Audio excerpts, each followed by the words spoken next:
তো এবার তার যে স্বামী অথবা স্ত্রী তার যে কোনো যেটা দেবে সেটার এপিক নম্বর আমি বসাচ্ছি WB12। যদি 2025-এ থাকে তাহলে আসবে, না হলে প্রথমে আমাকে একবার সার্চ করে তো দেখে নিতেই হবে 501090। যদি সার্চ করে সেই নামটা আসে ভালো, এপিক নম্বরটা যদি এখানে নিচে একদম নিচে ভ্যালিড বলে দেখাবে, অর্থাৎ এপিক নম্বরটা ভ্যালিড কিনা সার্চ করে তার নাম চলে আসলো। চলে আসার পর এবার আমি আপলোড যাব ফটোতে, অর্থাৎ তার একটা এই যে এই ফর্মটি আমাকে আপলোড করতে হবে। যেহেতু আমি মোবাইলে করছি, এটা আপনাদের সুবিধার জন্য আমাকে ট্যাবে দেখানোর জন্য করলাম। আমি মোবাইলেই করছি, এটা আপলোড করলাম, ছবিটা তুলে নিলাম, দিয়ে এখানে রাইট চিহ্ন আছে, রাইট চিহ্নের পর আপনাকে ক্রপ করে নিতে পারবেন। ক্রপ করার পর আমি এটাকে সাবমিট করলাম। এরপরে আসছে তার ছবিটাকে আমি এই যে মুখ, এটাকে ভালো করে একটু দেখতে হবে, এই যে মুখটা এইভাবে তার টোটাল ছবিটাকে যতক্ষণ না নেবে সিস্টেমে, অর্থাৎ এই যে একটা মানুষের চিহ্ন দেওয়া আছে, কানের মতো চিহ্ন আছে, এটা মোবাইলে ভালো হচ্ছে, কিন্তু ট্যাবে আমি দেখানোর জন্য আমি এই ট্যাবে প্রথম করছি।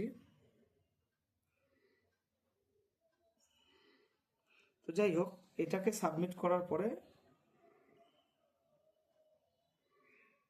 আমি কেটে দিয়ে দেবো, অসুবিধা নেই।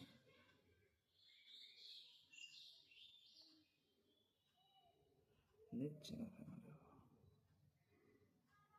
এই যে নিয়ে নিল।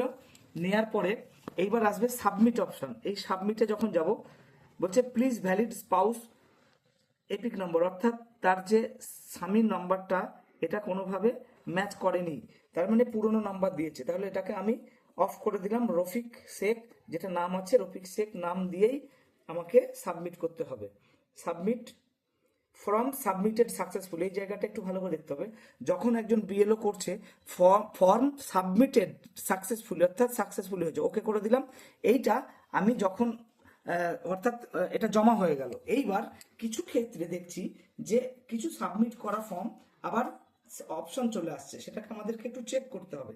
তো এই হলো বিস্তারিত একজন বিএলও হিসাবে যে এই কাজটা প্রত্যেকটি ফর্ম, যাদের কাছে ধরুন 1000 ভোটার আছে, 1200 ভোটার আছে, তাদের এই প্রত্যেকটি ফর্ম এইভাবে ফিল আপ করে ডিজিটালাইজ করতে হচ্ছে।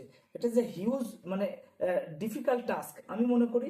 তো যাই হোক, এই কাজটা তবু করা হয়েছে সম্পন্ন শেষের দিকে। একটা মানুষ 100% ঠিক হতে পারে না, তবু আমরা চেষ্টা করেছি অন্তত মানে 100% না হলেও কাছাকাছি যাতে সব ফর্ম জমা হয়। 99.99% কমপ্লিট করব। এবং যদি 1% কোনো ভুল হয় বা 1% বাকি থাকে, সেটা হয়তো সে জমা দেয়নি বা কোনোভাবে ভুল ছিল, সেটা আবার হিয়ারিং এর অপশন আছে, চান্স আছে। তো এটাই আমার পুরো সম্পূর্ণ একটা ভিডিও করার জন্য বলেছিল, আমি করলাম।